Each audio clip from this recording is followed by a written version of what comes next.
हाय पिलामाने समस्तଙ୍କୁ Odia sir web YouTube ଚ୍ୟାନେଲକୁ ସ୍ୱାଗତ। ଏହି ଭିଡ଼ିଓଟି ନବମ ଶ୍ରେଣୀ ପିଲାମାନଙ୍କ ପାଇଁ ନବମ ଶ୍ରେଣୀ ସାହିତ୍ୟ ଧାରା ଓଡ଼ିଆ ବହି ହେ ମୋର କଲମ ପଦ୍ୟର ସମ୍ପୂର୍ଣ୍ଣ ବ୍ୟାଖ୍ୟା ଏହି ଭିଡ଼ିଓରେ ରହିଛି। ପିପିଟି ମାଧ୍ୟମରେ ଭିଡ଼ିଓଟି ପ୍ରସ୍ତୁତ, ତେଣୁ ସମସ୍ତଙ୍କୁ ଭଲ ଲାଗିବ ବୋଲି ମୁଁ ଆଶା କରେ। ଭଲ ଲାଗିଲେ ଲାଇକ୍ କରିଦେବ, କେମିତି ଲାଗିଲା କମେଣ୍ଟରେ ଜଣାଇବ। ଚ୍ୟାନେଲକୁ ନ ଆସିଥିଲେ ସବସ୍କ୍ରାଇବ୍ କରିଦେବ। ଚାଲ ଆମେ ଆରମ୍ଭ କରିବା।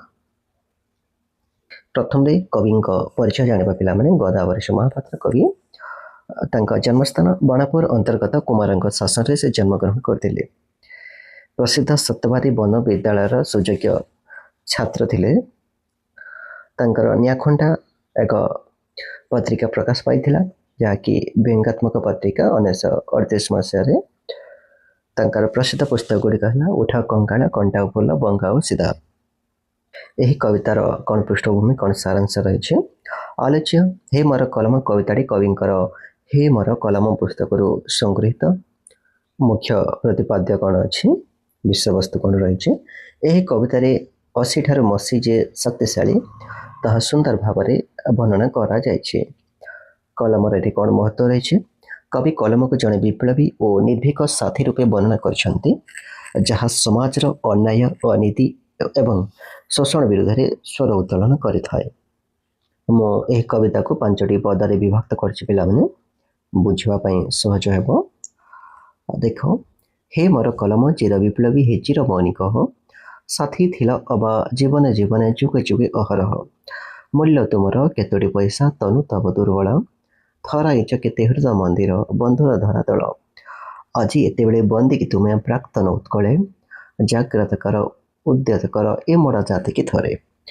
କଠିନ ଶବ୍ଦାର୍ଥ ଅଛି। ଦେଖ, ମୌନୀ ମାନେ ଯିଏ ଚୁପ୍ ରହିଥାନ୍ତି, ତନୁ ମାନେ ଶରୀର, ପ୍ରାକ୍ତନ ମାନେ ପୂର୍ବକାଳୀନ, ଅହରହ ମାନେ ସବୁବେଳେ, ବନ୍ଧୁର ମାନେ ଅସମତଳ ବା ଉଚ୍ଚ ନିଚ। ଭାବାର୍ଥ ମଧ୍ୟ ଏଠି ଦିଆଯାଇଛି। ହେ ମୋର କଲମ, କବି ପ୍ରଥମରେ ନିଜ କଲମକୁ ସମ୍ବୋଧନ କରୁଛନ୍ତି। ହେ ମୋର କଲମ, ତୁମେ ହେଉଛ ଚିର ବିପ୍ଳବୀ, ତୁମେ ଚିର ମୌନୀ କହ, ସାଥୀ ଥିଲ ଅବା ଜୀବନେ ଜୀବନେ, ଯୁଗେ ଯୁଗେ ଅହରହ। ହେ ମୋର କଲମ, ତୁମେ ମୋର ସାଥୀ ଥିଲ, ବହୁ ପୁରାତନ ସମୟରୁ ତୁମେ ମୋର ସାଥୀ ଥିଲ, ସବୁ ସମୟରେ ମୋ ସାଥୀରେ ଥିଲ। ମୂଲ୍ୟ ତୁମର କେତୋଟି ପଇସା, ତନୁ ତବ ଦୁର୍ବଳ, ତୁମ ମୂଲ୍ୟ ଅଳ୍ପ କେତୋଟି ପଇସା ଏବଂ ତମ ଶରୀର ମଧ୍ୟ ଅତି ଦୁର୍ବଳ। କବି କଲମକୁ ଏ କଥା କହୁଛନ୍ତି। ଥରାଇଛ କେତେ ହୃଦୟ ମନ୍ଦିର, ବନ୍ଧୁର ଧରାତଳ। ହେ କଲମ, ତୁମେ କେତେ ହୃଦୟ ମନ୍ଦିରକୁ ଥରାଇ ଦେଇଛ, ବନ୍ଧୁର ଧରାତଳକୁ ଥରାଇ ଦେଇଛ। ଆଜି ଏତେବେଳେ ବନ୍ଦିକି ତୁମେ ପ୍ରାକ୍ତନ ଉତ୍କଳେ। ହେ କଲମ, ଆଜି ତୁମେ ବନ୍ଦୀ ହୋଇଯାଇଛ କି? ଜାଗ୍ରତ କର ଉଦ୍ୟତ କର ଏ ମୋଡ଼ା ଜାତିକି ଥରେ। ହେ କଲମ, ଏ ମୋଡ଼ା ଜାତିକି ତୁମେ ଜାଗ୍ରତ କର ଉଦ୍ୟତ କର। ଭାବାର୍ଥ ମତ ଦିଆଯାଇଛି। ଦେଖ ପିଲାମାନେ, କବି କଲମକୁ ଏକ ଚିର ବିପ୍ଳବୀ ଓ ଚିର ମୌନୀ ଭାବରେ ସମ୍ବୋଧନ କରିଛନ୍ତି। କଲମର ମୂଲ୍ୟ କେତୋଟି ପଇସା ହୋଇଥିଲେ ଏବଂ ଶରୀର ଦୁର୍ବଳ ହୋଇଥିଲେ ମଧ୍ୟ ଏହା ଯୁଗେ ଯୁଗେ ମଣିଷର ହୃଦୟକୁ ତଥା ଏହି ବିଶାଳ ପୃଥିବୀକୁ ଥରାଇ ଦେଇଛି। ଆଜିର ଏହି ପ୍ରାଚୀନ ଉତ୍କଳରେ କଲମ କିପରି ନୀରବ ଓ ବନ୍ଦୀ, ତାହା କବି ଆଶ୍ଚର୍ଯ୍ୟ ପ୍ରକଟ କରିଛନ୍ତି। ଏହି ମୃତପ୍ରାୟ ବା ନିଷ୍କ୍ରିୟ ଜାତିକୁ ପୁଣି ଥରେ ଜାଗ୍ରତ କରିବା ପାଇଁ କବି କଲମକୁ ଆହ୍ୱାନ ଦେଇଛନ୍ତି। ପରବର୍ତ୍ତୀ ପଦ ଦେଖ ପିଲାମାନେ। ଅତି ଆପଣାର ବନ୍ଧୁ ହେ ମମ, ଅତି ବିଶ୍ୱାସୀ ସଖା, ତୁମର ତୀକ୍ଷ୍ମ ମୁନରେ ଫୁଟିଛି କେତେ ମୋର ମନ ଲେଖା। କରି ମୁଖରିତ କେତେ ପୁରତଳ, ବରିଛ ଅମର ଯଶ, ଧରିଛ ଅଳିକ ଧରଣୀ ବୁକୁରେ, କେତେ ସୁଧା କେତେ ବିଷ। ଆଜି ଏତେବେଳେ ହେ କଲମ, ବାରେ ଚର୍ଚ୍ଚର ଚାଲ, ଜାଗ୍ରତ କର ଉଦ୍ୟତ କର ମୁକ୍ତି ଦ୍ୱାର ଖୋଲ। କଠିନ ଶବ୍ଦର ଅର୍ଥ ଗୁଡ଼ିକ ଦେଖ। ମୂର ମାନେ ନଗର ବା ଗୃହ, ମୁଖରିତ ମାନେ ଧ୍ୱନିତ ହେବା, ଅଳିକ ମାନେ ମିଥ୍ୟା, ବରିଚ ମାନେ ବରଣ କରିଛ। କବି କଲମକୁ କହୁଛନ୍ତି, ହେ କଲମ, ତୁମେ ହେଉଛ ମୋର ଅତି ଆପଣାର ବନ୍ଧୁ ଏବଂ ଅତି ବିଶ୍ୱାସୀ ସଖା ମଧ୍ୟ, ଯାହାର ହେ କଲମ ତୁମ ମନରେ ମୋର ଅନେକ କଥା ଲିପିବଦ୍ଧ ହୋଇ ରହିଛି।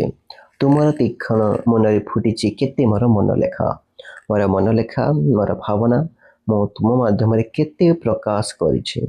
କରି ମୁଖରିତ କେତେ ପୁରତଳ, ବରିଛ ଅମର ଯଶ।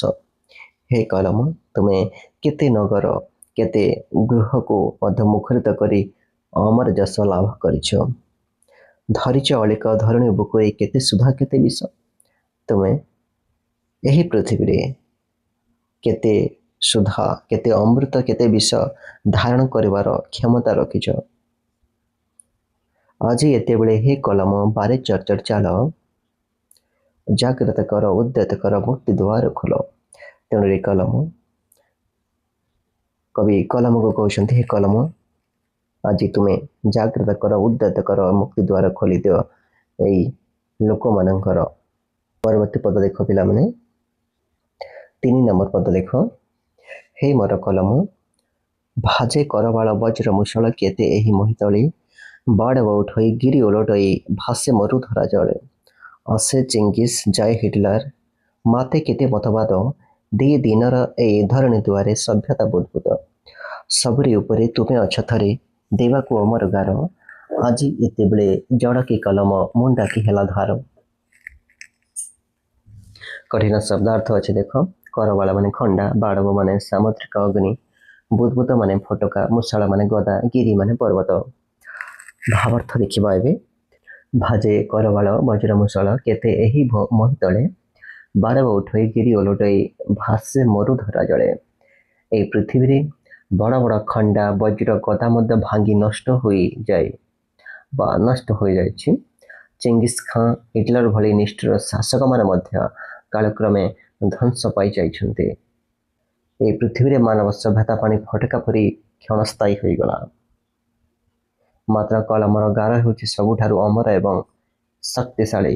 ତେଣୁ କଲମ ଆଜି ଜଡ଼ ବା ଧାରହୀନ ହୋଇ ନ ରହି ନିଜର ଦକ୍ଷତା ପ୍ରକାଶ କରିବା ଉଚିତ। ଏହି ବିଷୟରେ କବି ବର୍ଣ୍ଣନା କରିଛନ୍ତି। 4 ନମ୍ବର ଭାଗ ଦେଖ। ହେ କହ ମୋର କଲମ ଆପଣାର ଅନ୍ତର କଥା କହ, ଦେଖିଛୁ କି ଏତେ ସତ୍ୟ ନାମରେ ଛଳନା ଦୁର୍ବିସହ। କେତେ ଅବତାରେ ଧରଣୀ ବୁକୁରେ ଦେବତା ହୋଇଲା ନର, କାଳ ଇଙ୍ଗିତରେ ଲୁଚିଗଲେ ସବୁ ରହିଲା ତୁମରି ଗାର। ଗୌତମ ଶଙ୍କର ଯୀଶୁ ବଚନ ରଖିଛ ଧରି, ଜାଗ୍ରତ କର ଉଦ୍ୟତ କର ଆଉ ଥରେ ସେହିପରି। କଠିନ ଶବ୍ଦ ଦୁର୍ବିସହ ମାନେ ଯାହା ସହି ହୁଏ ନାହିଁ, ବଚନ ମାନେ ବାଣୀ ବା ଉପଦେଶ। ଭାବାର୍ଥ ମଧ୍ୟ ରହିଛି ଦେଖ ପିଲାମାନେ। ହେ କହ କଲମ ଆପଣାର ଅନ୍ତର କଥା କହ, ଦେଖିଛ କି ଏତେ ସତ୍ୟ ନାମରେ ଛଳନା ଦୁର୍ବିସହ। ହେ କଲମ ତୁମେ ନିଜର ଅନ୍ତର କଥା କୁହ, ସତ୍ୟ ନାମରେ ଛଳନା କରିବାର ଦେଖିଛ କି ତାହା ମଧ୍ୟ କୁହ। କବି କଲମକୁ ତାର ମନର ଅନ୍ତରଙ୍ଗ କଥା କହିବାକୁ କହିଛନ୍ତି। ସତ୍ୟ ନାମରେ ସମାଜରେ ଚାଲିଥିବା ଅସହ୍ୟ ଛଳନା କଲମ ଦେଖିପାରୁଛି, ତାହା କହିବା ପାଇଁ କବି କହୁଛନ୍ତି। ଶେଷ ପଦ ପିଲାମାନେ, ହେ ମୋର କଲମ ପଞ୍ଚମ ପଦ ପଞ୍ଚମ ଭାଗ। ତୁମ୍ଭେ ତ ଚାଲିନ ଛଳନାରେ କେବେ ଥକିନ ଗୁଣ୍ଡାମିରେ, ପେଷଣ ଶୋଷଣ ଦୂଷଣ ଦେଇଛ ଆଡ଼ଇ ଏକଇ ଗାରେ। ଅର୍ଥାତ୍ କଠିନ ଶବ୍ଦ ପେଷଣ ମାନେ ଅତ୍ୟାଚାରିତ, ଶୋଷଣ ମାନେ ଅନ୍ୟର ହକ୍ ଛଡ଼ାଇ ନେବା, ପ୍ରଦୀପ ମାନେ ଆଲୋକ, ଦୂଷଣ ମାନେ ନିନ୍ଦା, ଛେଦନ ମାନେ ନଷ୍ଟ କରିବା। ବ୍ୟାଖ୍ୟା ବୁଝିବା ଦେଖ। ତୁମେ ତ ଚାଲିନ ଛଳନାରେ କେବେ ଥକିନ ଗୁଣ୍ଡାମିରେ। ହେ କଲମ ତୁମେ କେବେ ଥକି ଯାଇନାହ। ପେଷଣ ଶୋଷଣ ଦୂଷଣ ଦେଇଛ ଆଡ଼ଇ ଏକଇ ଗାରେ।